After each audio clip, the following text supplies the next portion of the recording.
Avalanche Chess. How to play. The rules are the same as regular chess, except for these changes. For a refresher of those rules, check out this video.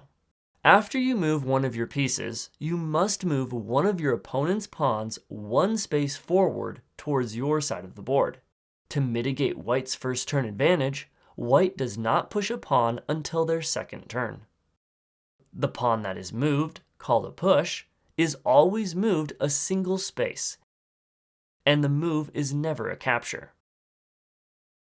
When performing your normal move, before your push, you cannot move your king into check or leave it in check, planning to undo the check with a pawn push. You must perform a pawn push at the end of your turn unless the opponent does not have any pawn that can legally be advanced. If you push a pawn so that it places your king in check, you lose the game immediately because your opponent would take your king on the next turn, even if they were in check or checkmate. When a pawn is pushed to the last rank, the owner of the pawn decides what piece it is promoted to. If the promotion results in a check to the player pushing the pawn, then that player immediately loses the game.